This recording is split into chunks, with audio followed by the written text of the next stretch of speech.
All right, what is up, YouTube? We're back. We got our review of the Adam Project. Appreciate you for coming by. If you watched our reaction to it, the entire movie on Netflix.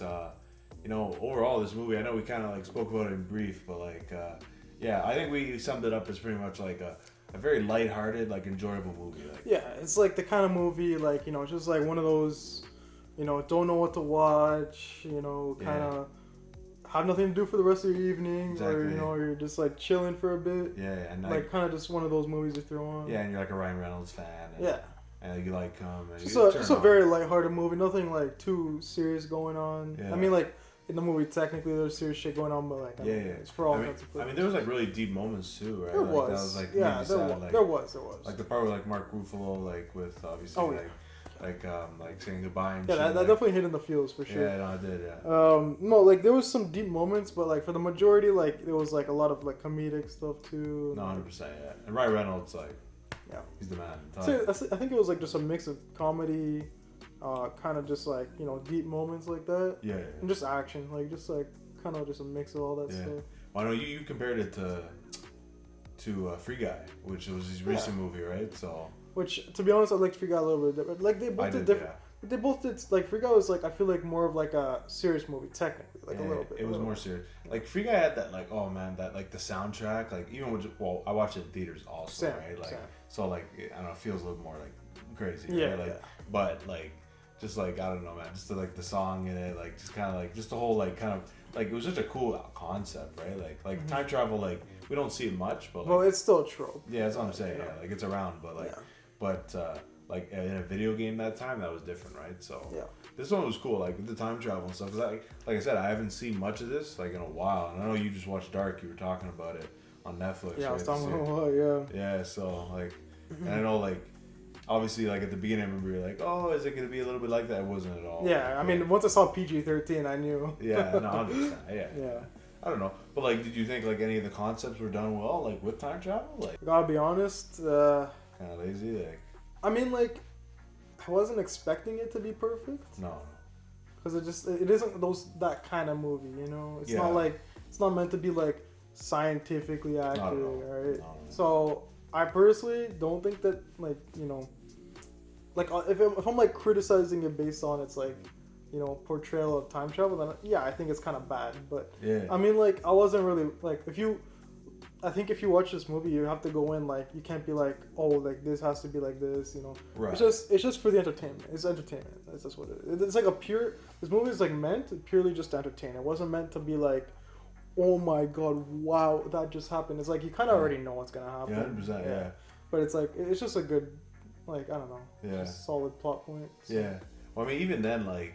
We're like huge Star Wars fans too, and like the little like Star Wars fucking some of the Easter eggs, dude. Like, it had to be, right? Oh yeah. Like obviously Ryan Reynolds' like weapon was literally like Darth Maul's lightsaber. Yeah. And like you remember near the end, like it getting knocked out of his hand and like falling down, like just like in episode 1. Exactly. Yeah. So just like I just love those little fucking things. I bet you somebody who wrote the script was a huge Star Wars fan. Oh yeah. Or even Ryan himself. Maybe Ryan, honestly. But even then, like even with Ryan, like and that like star-studded cast, like. I remember we kind of spoke about it briefly, but like it didn't hold the movie down at all. I don't think because, like I said, sometimes they do these movies, man, and they throw all these fucking actors and actresses. Cats. And cats. Like that's your go-to, right? Yeah. But like no, it's just like they do it, and it's just like it's suffocating almost. It's kind of like fuck, man. Like claustrophobic. Yeah, like I can't like do it like this. It felt pretty natural. Yeah, and Ruffalo was really good. I feel like the best. Okay. Like I liked Ryan Reynolds, but I feel like Ruffalo, like his performance. No, I think it's too easy to say Ryan Reynolds, right? That's why. But I really liked Ruffalo's performance. Yeah. I thought it was great. Yeah, I think so. Yeah. The only thing, if I have to criticize one thing about the acting in this movie, and like I said, I'm just saying this stuff, like I'm coming from like watching Dark, right? So if anyone who's watched Dark, they know what I'm talking about. It's like the opposite end of the spectrum. Literally opposite end of the spectrum.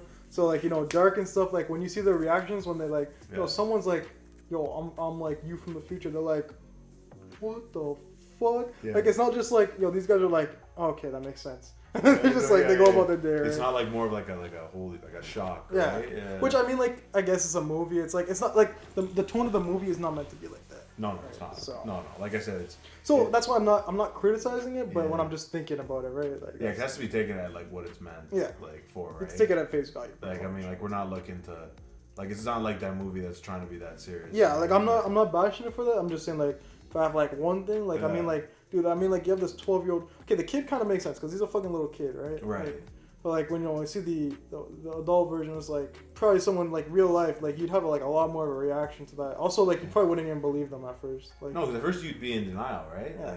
Like big time, like really like almost violently, like almost like shut the fuck up, like you know what I mean? Like almost like that's what I feel like. Because I feel like I've seen that in other movies where like they don't like shut up, man. But then they come down to earth a little bit after, right? I don't know. Maybe they just like they cut that shit. It's like they cut it out. No, you know, maybe they're like, you know what? They've seen that before. Yeah, and to be fair, in this kind of movie, it would have just wasted time. It would have just, you know, they got to the chase. Yeah. They're just trying to keep the plot going. And good thing it was like hour 40 because if they went on like 2-3 hours, no, that would have been this movie. Fuck, I feel like this movie was like the right amount of time. It wasn't too long. That's the one thing I'll give it. Like it wasn't like too long. It wasn't too short. It didn't drag. Yeah. Didn't drag. Like we mentioned it. Like it went by very fast. I think, which is a good thing. Like in a movie, you don't want like sometimes it's okay to drag on. Like for example, like some movies that are pretty long, like Godfather, Interstellar. Like those movies, both like they deserve. They needed at the time. Like those movies are good because of the time. Exactly. Yeah. I'm not saying this in a bad way. I'm not trying to say this in a bad way. But the way I would classify the type of audience this movie's trying to get to, it's kind of like Fast and Furious audience. I don't mean that in a bad way. It's just like it caters to the very casual. It's a very like casual, lighthearted movie. But I don't mean it in like a bad way. I'm just saying that's what kind of movie it is. How about rewatchable? How rewatchable would you say is this? Like I wouldn't like call you up tomorrow and be like, yo, you were down to watch it. Yo, Andre. Like no way. I love this movie, bro. Yo, we gotta rewatch it tonight. Come over. Yeah, no, that doesn't happen. Yeah. But if somebody asked me, oh, they haven't watched it and they want to watch it again, sure. Yeah. That's for sure. Though. Yeah. Different. But it's not like it's not like Spider-Man where like I was like, dude, literally Spider-Man, like watch it with you. Next day I was back in theaters again, watching it again for the second time. And it was just as entertaining. So that's like very few can do that. Yeah. With that, movie rating. I don't mean this in a bad way. Like for all intents and purposes, like when I say like 6. Jesus. 6.8. But like I mean that like 6.8 is like literally like above average. It's like a B. It's like a B minus. Okay. Yeah. Okay. Like it's not like horrible. It's not like dog shit. Okay. I'm saying it's like dog shit would be like below like a 5 or something. Yeah. And even then, like a 5. Think about this, like right. Technically, a 5 is like middle, right? Yeah, middle ground. Yeah. So 6.8. I'm not saying it's bad. I'm just saying it's like above average. Like it's an above average movie. But it's not like hitting my type of striking a chord with you, right? Yeah. It's not like it's not like the kind of movie that you're gonna remember. When someone asks you like, oh, what was the best movie of the 2020s? Yeah, it's not like gonna come up on your mind, right? Yeah. I don't mean that about like the movie, like when you take it at the movie at face value. Yeah. Great movie. I loved it. Like I still enjoyed watching it. Like I mean, if you watch our reaction, like I was like, damn, this is like pretty. We were having a lot of jokes back and forth. Like I enjoyed it. Yeah. But like just. When I'm comparing it to like some of the other movies that I rated like a 9, like I can't just give it like a 7. I mean, I've like inflated my ratings over the. So I'm not trying to inflate it. Like over the past years, so I'm gonna give it like 7.5. So 7.5. So I think I gave The Matrix a 7, so it's got to be over. Yeah, I gave The Matrix a 7. So technically, I would say like on my movie rating, like it's around the same as The Matrix. Like kind of the same. Yeah. Guys, let us know down below what your movie rating is. Do you think Andre is completely wrong and he's a clown? Do you think The Matrix was the greatest movie of all time, like just like this one? Yeah, just let us know down below as well. And then, just let us know what you thought of the Adam Project. We thought it was good, like we said. And, if you enjoyed our reaction, our review, you watch both, appreciate you. If you don't mind, honestly, it just helps a lot. It just helps us know that, like, this late at night, it's almost 1 a.m., you know what I mean? So, dude, I'm telling you, every time Vince sees the sub counter going up, he texts me, he's like, yo, Andre, holy shit, one new sub, I want to marry this person. So I'm telling you, if you want to fucking, That's it, I'm here, you know what I mean? He's here, man. I'm here, if you want to make this guy the happiest man in the world, all you got to do is press subscribe. Open invitation.